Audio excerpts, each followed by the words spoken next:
नमस्कार साथियों, बात करेंगे नंबर सिस्टम यानी कि संख्या पद्धति। संख्या पद्धति मैथमेटिक्स का सबसे कॉमन और सबसे जबरदस्त टॉपिक माना जाता है। ये टॉपिक ऐसा टॉपिक है जो नॉर्मली हर एग्जाम में पूछा ही जाता है, तो सभी को नंबर सिस्टम का कॉन्सेप्ट आना अनिवार्य है। तो आज की क्लास में हम लोग नंबर सिस्टम को बहुत अच्छे से डीप में मैं आपको पढ़ाने वाला हूं, तो इस क्लास के अंत तक बने रहिएगा और बहुत अच्छे से एक एक चीज को सुनिएगा ताकि आपको एक एक कॉन्सेप्ट बहुत अच्छे से समझ में आ सके। बात करें मैथमेटिक्स की, मैथमेटिक्स दुनिया का एक ऐसा कैलकुलेशन है कि जिसके बिना हमारी लाइफ बिल्कुल अधूरी है।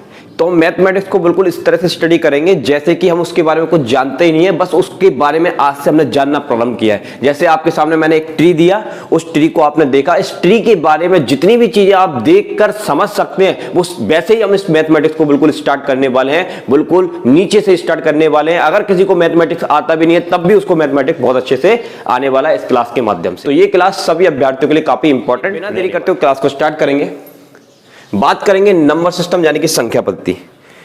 देखिए, किसी भी टॉपिक को कराने के लिए डायरेक्ट मैं सवाल नहीं कराऊंगा। देखिए, जो अभ्यर्थी ये सोचते कि डायरेक्ट हम सवाल लगाएंगे हमारे सब काम बन जाए, क्योंकि एग्जाम में तो सवाल ही है ना, लेकिन आपको ऐसा बिल्कुल भी नहीं करना है। मैथमेटिक्स पढ़ने का सबसे जबरदस्त और सबसे आसान तरीका और सबसे सही तरीका ये माना जाता है कि सबसे पहले आप जिस टॉपिक को भी स्टडी कर रहे हैं, सबसे पहले आप उसके कॉन्सेप्ट को जाने, अवधारणाओं को जाने। यदि आप उसकी अवधारणाओं को नहीं जानेंगे तब तक आपका मैथमेटिक्स स्ट्रॉन्ग नहीं होगा। तो मैथमेटिक्स स्ट्रॉन्ग करना है तो पहले कॉन्सेप्ट को समझना है। तो बात करेंगे नंबर सिस्टम के जितने भी कॉन्सेप्ट है बताते हैं। तो सबसे पहले हम स्टार्ट करेंगे इसमें क्लासिफिकेशन ऑफ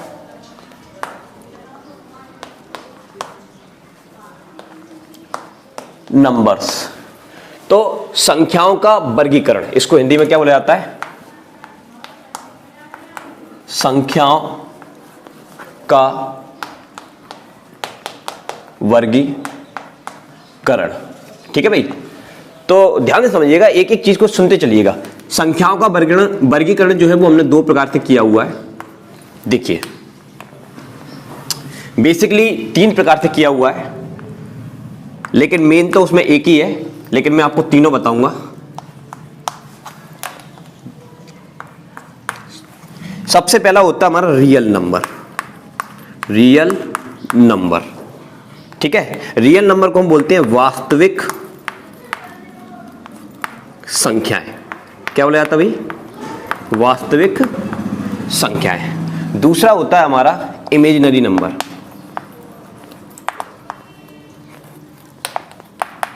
यानी कि काल्पनिक संख्याएं। तीसरा होता है कॉम्प्लेक्स नंबर सिस्टम, यानी कि सम्मिश्र या मिश्रित संख्याएं। यदि आप कंपटीशन की दुनिया में हो और अगर आप मैथमेटिक्स को सीखना चाहते हो तो आपको नंबर सिस्टम बहुत अच्छे से आना चाहिए। देखिए, रियल नंबर हमारे लिए सबसे ज्यादा इंपॉर्टेंट है कंपटीशन में। आप किसी भी कंपटीशन को पढ़ना चाह रहे हो और अगर आप नंबर सिस्टम में जो चीज आप कॉन्सेप्ट को सीखोगे वो रियल नंबर के ही सीखोगे। बाकी ये बच्चे काल्पनिक संख्याएं, सम्मिश्र संख्याएं, ये थोड़ी हायर क्लासेस के लिए रहती हैं, जो आईआईटी की तैयारी कर रहे हैं, ठीक है, बड़े एग्जाम की तैयारी कर रहे हैं, तो उनमें ये इनके कॉन्सेप्ट ज्यादा पूछे जाते हैं। तो जब मैं आपकी आईआईटी की क्लास लूंगा तब मैं आपको इसको बहुत डिटेल में पढ़ाऊंगा। फिलहाल मैं आपको थोड़ा सा इनके बारे में बताऊंगा। सुनिए, पहले बात कर लेते हैं रियल नंबर। रियल नंबर आप लोगों ने सुना होगा, इनकी स्टार्टिंग कैसे होती है ध्यान से समझिएगा। देखिए, इनके मध्य में आता है शून्य। मध्य में कौन सा अंक आता है? शून्य। और दाएं और बाएं, राइट और लेफ्ट में ये चलते हैं, इधर की तरफ नंबर चलते हैं धन रूप में, 1 2 3 4 5 ऐसे करके धनात्मक रूप में, और ये जाते हैं इन्फिनिट तक। और इधर की तरफ चलते हैं माइनस के फॉर्म में, -1 -2 -3, और ये भी कहां तक जाते हैं? Minus infinite. तो माइनस इन्फिनिट से लेकर प्लस इन्फिनिट तक का जो भी कलेक्शन होता है उसको क्या कहा जाता है? रियल नंबर कहा जाता है। वास्तव में रियल नंबर किसको कहते हैं? तो आप लोगों ने लोअर क्लासेस में सुना होगा संख्या रेखा के बारे में। संख्या रेखा एक तरह का डायग्राम होता है नंबर को इंडिकेट करने का, जिसमें ये शून्य बिंदु होता है, ये +1 बिंदु होता है, ये +2 होता है, ये +3 होता है, और ऐसे इसमें चलते चले जाते हैं, और ये चलते चलते कहां तक जाएंगे आपके प्लस इन्फिनिट तक। कहां तक जाएंगे भाई? प्लस इन्फिनिट तक। और जीरो के इधर की बात करें तो -1 से -2, और ये चलते चलते कहां तक जाएंगे? -इन्फिनिट तक। तो वह नंबर जिन्हें संख्या रेखा पर दर्शाया जा सकता है, वो जितने भी नंबर होंगे वो सारे के सारे आपके क्या कहलाएंगे? वास्तविक संख्याएं कहलाएंगे, दैट इज रियल नंबर कहलाएंगे। ठीक है, ये समझ में आ गया होगा। अभी और डीप में जाएंगे इसके। अब थोड़ा सा बात कर लेते हैं इमेजिनरी नंबर। देखो नाम से स्पष्ट है, काल्पनिक नंबर जिनकी एक कल्पना की गई हो। हम हर एक चीज की कल्पना करने की कोशिश करते हैं, तो हमने नंबर्स की भी कल्पना कर ली। कैसे कल्पना की? कि अभी तक हमें पता है कि माइनस नंबर होते हैं, प्लस नंबर होते हैं, जीरो होते हैं। क्या ऐसा भी पॉसिबल हो सकता है? जैसे मैंने यहां पर लिख दिया -1। क्या लिख दिया? -1। तो ये एक विचित्र तरह का नंबर है कि -1 रूट के अंदर है। अभी तक आपने ये देखा होगा कि √2, √3 ये हमको दिखते हैं, लेकिन ये ऐसे नंबर है जो रूट के अंदर भी माइनस है। तो ऐसे जो नंबर होते हैं जिनकी कल्पना की जाती है उसको हम बोलते हैं इमेजिनरी नंबर। जब आपने 11th-12th में मैथ की स्टडी की हुई थी तो मैथ में इसको बोला जाता है आयोटा। इसको हम कैसे इंडिकेट करते हैं? आयोटा से। तो -1 का मतलब होता है आयोटा। ठीक है भाई, तो इसको बोला जाता है काल्पनिक संख्या, इसको नाम दिया गया है। अब कॉम्प्लेक्स नंबर, समिश्र संख्याएं यानी कि मिश्रित संख्याएं, मिली हुई संख्याएं, जिनमें real number plus imaginary number, इन दोनों की कलेक्शन से जो संख्या निर्मित होगी उसी का ही नाम क्या रखा है हमने? Complex number.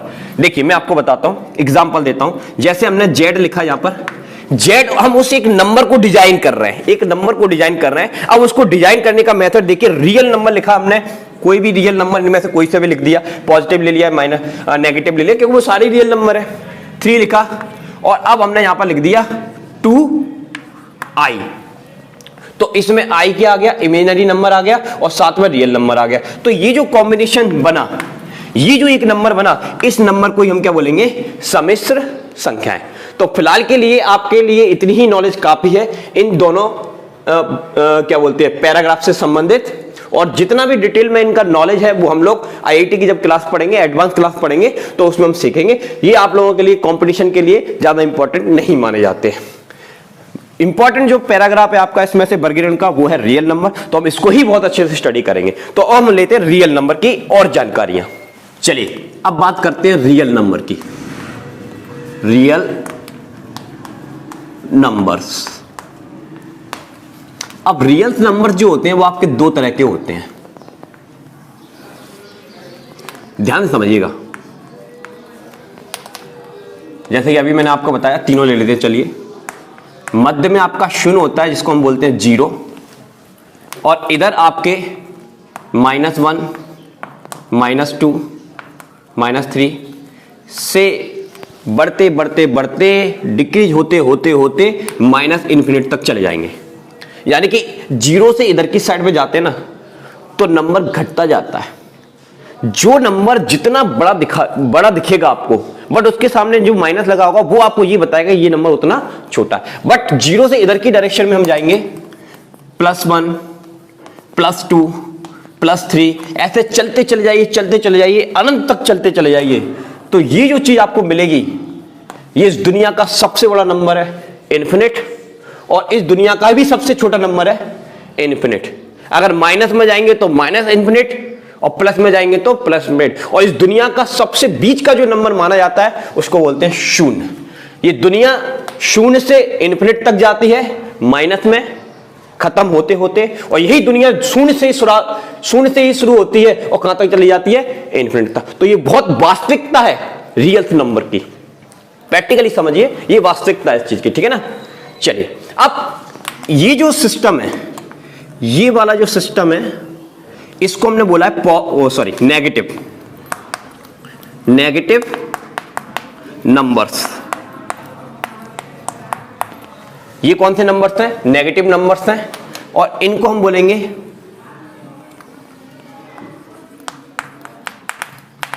Positive numbers. अब ये जो चीज होती है आपकी, ये जो चीज होती है, इसको हमने एक नाम दिया है। क्या दिया है? नाम। इसको हम बोलते हैं पूर्णांक संख्याएं, यानी कि इंटीजर्स। तो रियल नंबर का एक भाग होता है पूर्णांक संख्याएं, और इसी रियल नंबर का एक दूसरा भाग होता है डेसिमल नंबर। डेसिमल नंबर्स, इसको हम हिंदी में बोलते हैं दशमलव संख्याएं।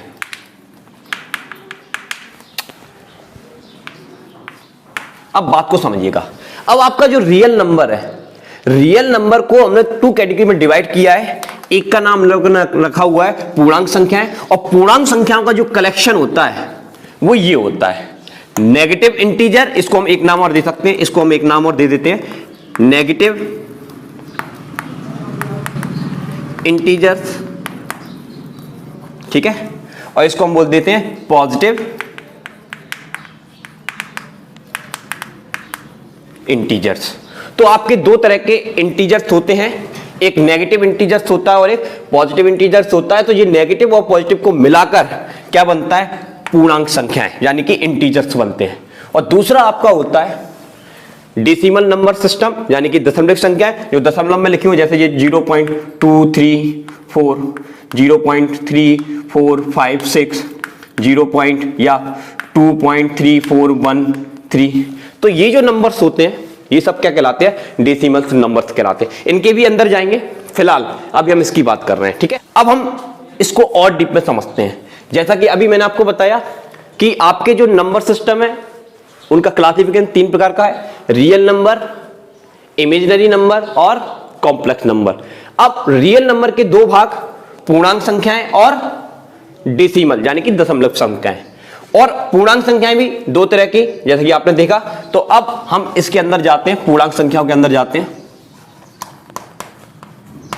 पूर्णांक संख्याओं के अंदर जाएंगे। देखिए पूर्णांक संख्याएं जैसे कि अभी मैंने आपको बता दी 2 तरह की होती हैं। अब मैं इसमें जो चीज लेना चाहता हूं वो इस हिस्से को लेना चाहता हूं, 0 से 1 2 3 और ये चला जाएगा आपका इन्फिनिट तक, ठीक है।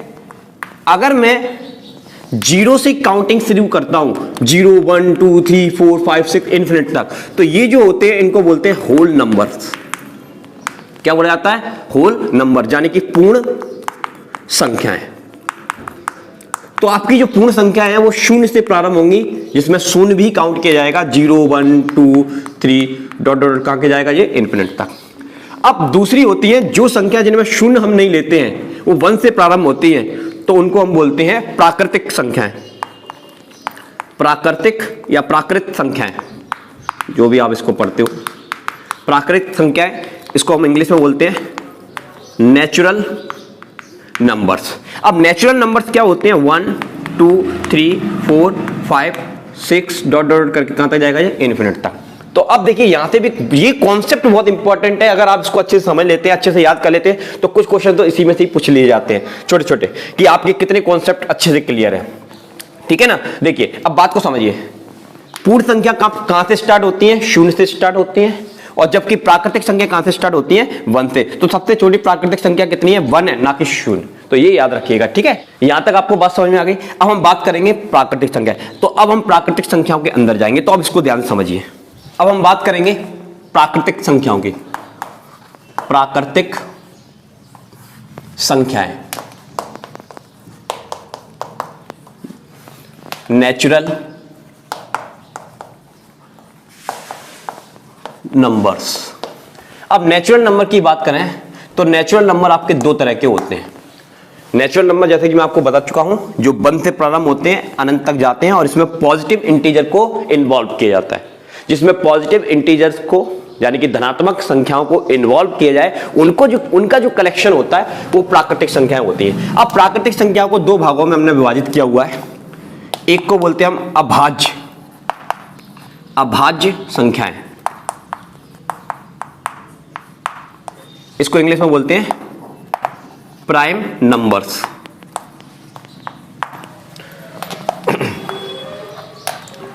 दूसरी होती है आपकी भाज्य संख्याएं, या इसी का हमने नाम रखा है यौगिक, यौगिक संख्याएं। इसका इंग्लिश मीनिंग होता है कंपोजिट नंबर्स, ठीक है। और ये क्या होते हैं? Prime number. अब ध्यान से समझिएगा, बहुत सारे क्वेश्चन इसी टॉपिक से बनते हैं कि प्राकृतिक संख्या कितने तरह की होती है, दो प्रकार की, अभाज्य और भाज्य। अब अभाज्य संख्या किसको कहते हैं? देखिए, अभाज्य मतलब जिसमें एक से या फिर स्वयं से भाग जाए उसको क्या कहा जाता है? अभाज्य। दूसरी किसी संख्या से उसमें भाग ना जाए उसको क्या कहा जाएगा? अभाज्य। तो याद रखिएगा, जिसमें एक से भाग जाए या स्वयं से भाग जाए उसको क्या कहेंगे? अभाज्य। जैसे अभाज्य संख्या, सबसे छोटी अभाज्य संख्या 2 को माना जाता है। अच्छा, एक चीज और मैं बता देता हूं, इसका एक और नाम है रूढ़ संख्याएं। तो कभी एग्जामिनर क्या करते हैं कि वो सीधा सीधा अभाज्य संख्या नहीं पूछते हैं कि सबसे छोटी अभाज्य संख्या क्या, मुझे बोल देते हैं कि सबसे छोटी रूट संख्या क्या है। तो आपको घबराना नहीं है, इसका ये भी नाम याद रखिए। अगर इंग्लिश में भी लिखकर आता है प्राइम नंबर, तो अगर ऐसे शब्द आ जाए तो आप इंग्लिश पर फोकस किया करिए, क्योंकि इंग्लिश तो उसकी एक ही होगी। तो प्राइम नंबर, तो प्राइम नंबर को ही क्या कहा जाता है? अभाज्य या फिर रूट नंबर कहा जाता है। तो सबसे छोटा रूट नंबर होता है 2, इसके बाद आपका 3 हो गया, इसके बाद आपका 4 हो गया, इसके बाद आपका 7 हो गया, इसके बाद आपका 11 हो गया, 13 हो गया। तो इस तरह से ये कहां तक जाएंगे? इन्फिनिट तक जाएंगे, ठीक है। तो ये सब क्या कहलाते हैं? अभाज्य संख्याएं। अब इसमें एक क्यों नहीं लिया जाता वो अभी मैं आपको थोड़ी देर में बताऊंगा, और इसकी स्पेशलिटी भी बताऊंगा साथ में। अब बात कर लेते हैं भाज्य संख्याएं। भाज्य संख्याएं जो जिसमें स्वयं से भी भाग जाए और दूसरी किसी संख्या से भी भाग चला जाए, तो वो क्या कहलाती है? भाज्य संख्या। जैसे आपकी 4 हो गई, आपका 6 हो गया, आपका 8 हो गया, आपका 9 हो गया, आपका 12 हो गया। इस तरह से ये भी कहां तक जाएंगी? इन्फिनिट तक। तो ये सब क्या कहलाती हैं? भाज्य संख्या कहलाती है, जिसमें स्वयं का भी भाग जाता है और दूसरी किसी संख्या का भी क्या चला जाता है, इसमें भाग चला जाता है। उसको क्या कहेंगे? भाज्य संख्या या यौगिक संख्या कहेंगे। ये याद रखिएगा, ठीक है भाई। अब दोनों में एक को कंसीडर क्यों नहीं किया जाता, जबकि ये दोनों ही प्राकृतिक संख्याएं, और प्राकृतिक संख्याएं एक से प्रारंभ होती हैं और दोनों में एक नहीं आता। उसका रीजन समझिए, ध्यान समझिएगा। अभाज्य संख्या किसको कहते हैं? जिनके गुणनखंड यानी कि फैक्टर्स 2 हो। कितने हो? 2। ना 2 से कम हो ना 2 से ज्यादा हो। ऐसे नंबर्स को क्या कहा जाता है? रूट नंबर्स कहा जाता है, अभाज्य संख्या है। अभी आपको एग्जांपल देंगे। अब इसकी बात करें, भाज्य संख्या किसको कहना है? जिसके गुणनफल 3 हो या 3 से अधिक हो, उनको क्या कहा जाएगा? भाज्य संख्या कहा जाएगा। देखो एग्जांपल देते हैं। जैसे हम बात करें 2 की, तो 2 में या तो 1 से भाग जाएगा, जैसा कि अभी स्टार्टिंग में बताया था, या तो 1 से भाग जाना चाहिए या स्वयं से भाग जाना चाहिए, या तो 2 से भाग जाएगा। तो इसके कितने गुणनखंड हुए? 1 और ये 2। 3 की बात कर लें, आप 11 की बात कर लीजिए भले ही। 11 की बात करें तो 11 में या तो 1 से भाग जाएगा या फिर स्वयं से भाग जाएगा। तो इसके भी फैक्टर कितने हैं? 2, ठीक है। अब इसकी बात करें, देखिए भाज्य की, जैसे हम 4 की बात करते हैं। 4 में 1 से भी भाग जाएगा, 4 में 2 से भी भाग जाएगा और 4 में 4 से भी भाग जाएगा। तो इसके गुणनखंड कितने हो गए? 1 2 3 हो गए। इसलिए ये कौन सी संख्या मानी जाएगी? भाज्य, क्योंकि इसमें स्वयं से भी भाग जा रहा है, 1 से भी जा रहा है और दूसरी अन्य संख्या से भी जा रहा है, तो ये भाज्य संख्या कहलाएगी। जैसे आप कोई भी ले लीजिए, जैसे मान लीजिए 6 ले लिया अपन ने, 6 ले लिया। 6 में 1 से भी भाग जाएगा, 6 में 2 से भी भाग जाएगा, 6 में 3 से भी भाग जाएगा और 6 में स्वयं से भी भाग चला जाएगा। तो 1 2 3 4, तो इसके कितने गुणनखंड हो गए? 4 हो गए। आप 12 को ले लीजिए, 12 का भी एग्जांपल ले लीजिए। जैसे 12 की बात करें तो इसमें 1 से भी चला जाएगा, 2 से भी चला जाएगा, 3 से भी चला जाएगा, 4 से भी चला जाएगा, 6 से भी चला जाएगा और स्वयं से भी चला जाएगा। तो इस तरह से आप देख रहे हैं कितने सारे गुणनखंड बन गए। तो जिसमें 3 हो या 3 से अधिक गुणनखंड हो, वो सारी की सारी संख्याएं आपकी कौन सी संख्या कहलाएंगी? भाज्य संख्या कहलाएंगी, दैट इज यौगिक संख्या कहलाएंगी, कंपोजिट नंबर्स कहलाएंगे। और जिसमें स्वयं से या फिर वंश से, ठीक है, फिर से जिसमें स्वयं से या वंश से डिवाइड हो और जिसके केवल 2 गुणनखंड हो, वो कौन सी संख्या कहलाएंगी? अभाज्य। अब दोनों में एक कंसीडर क्यों नहीं किया जाता? तो सुनिए, एक की अगर हम बात करें तो एक का केवल एक ही गुणनखंड है, एक में 1 से ही भाग जाएगा। क्या इसके 2 गुणनखंड हो सकते हैं? आंसर नहीं हो सकते हैं। इसलिए एक को ना तो इसमें कंसीडर किया जाता है और ना ही इसमें कंसीडर किया जाता है, ठीक है। तो ये बात समझ गए होंगे। साथ ही आपको एक चीज और याद रखनी है अभाज्य संख्याओं से संबंधित, वो मैं आपको बताता हूं, बहुत इंपॉर्टेंट है। कभी कभी एग्जाम में बहुत ज्यादा पूछा जाता है कि 1 से 50 तक कितनी अभाज्य संख्याएं होती हैं, तो याद रख लीजिए क्योंकि इसका कोई रूल नहीं होता है, ठीक है, तो इसलिए आप याद रखिए 15 होती हैं। 51 से 100 तक कितनी अभाज्य संख्या पाई जाती हैं, तो याद रखिए 10। अब बात करें 101 से 200 तक कितनी अभाज्य संख्याएं होती है, तो आपकी 21 होती हैं। अगर आपसे एग्जाम में पूछा जाता है कि 1 से 100 तक कितनी अभाज्य संख्या होती है, तो आप इनको क्या कर दोगे, ऐड कर दोगे, ठीक है, तो 25 आ जाएगा। तो इन नंबर्स को याद रखिए अपनी मेमोरी के लिए। अब हम बात करेंगे डेसिमल नंबर्स के बारे में। चलिए अब बात करते हैं डेसिमल नंबर्स की। ये भी आपके दो तरह के होते हैं। एक को हम लोगों ने नाम दिया है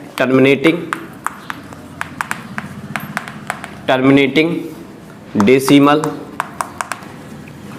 नंबर्स, और दूसरे को हमने नाम दिया है non terminating decimal numbers. Terminating का मतलब क्या होता है, शांत दशमलव,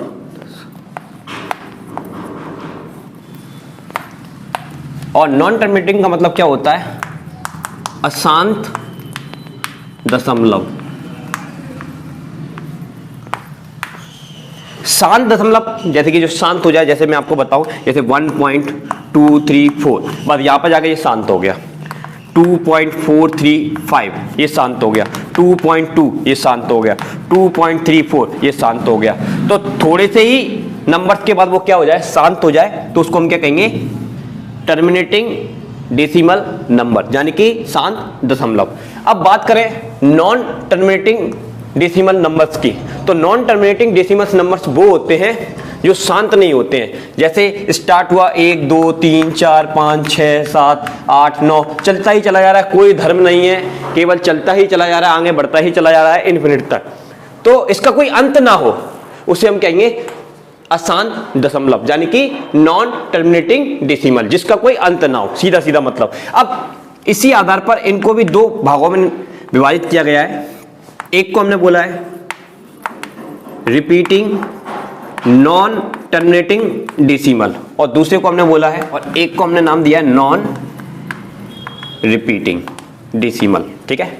अब रिपीटिंग का मतलब क्या होता है, जैसे आपका आया नंबर 1 1.33333 और ऐसे चलता चला जा रहा है, 3 हर बार रिपीट हो रहा है, तो ये क्या हो गया, रिपीटिंग, साथ ही क्या हो गया, नॉन टर्मिनेटिंग डेसिमल, टर्मिनेट भी नहीं हो रहा है और रिपीट भी हो रहा है। जैसे आपका 2 3 3 या मान लीजिए 3 4 3 4 3 4 ऐसे चलता जा रहा है, तो ये सब क्या कहलाएंगे, आपके नॉन टर्मिनेटिंग डेसिमल कहलाएंगे, और साथ ही रिपीटिंग, क्योंकि ये अपनी संख्याओं को बार बार दोहरा रहा है, तो इसको हम क्या कहेंगे, रिपीटिंग नॉन टर्मिनेटिंग डेसिमल। अब ये क्या होते हैं, जैसे कि आपने सुना होगा √3 की वैल्यू क्या होती है, 1.414 ऐसे चलता चला जाता है।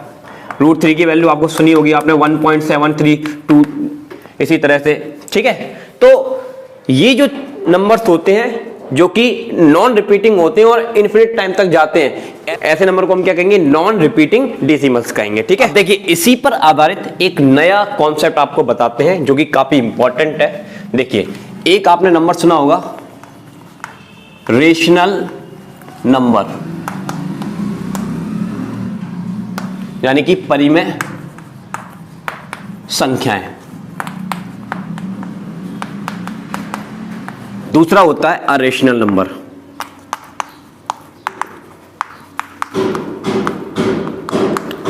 हिंदी में इसको बोलते हैं अपरिमेय संख्याएं। अब जरा इनको और समझ लीजिए, परिमेय संख्या किसको कहते हैं, जो P/Q के फॉर्म में हो, यानी कि अंश बटे हर के रूप में हो, उनको बोलते हैं परिमेय संख्या है। इसमें एक चीज याद रखिए, Q की वैल्यू नॉट इक्वल टू 0, यानी कि Q आपका 0 नहीं होना चाहिए। जैसे 2/3 4/5 6/7 इन्फिनिट तक जाएंगी, तो ये सब आपकी क्या कहलाएंगी, परिमेय संख्या कहलाएंगी।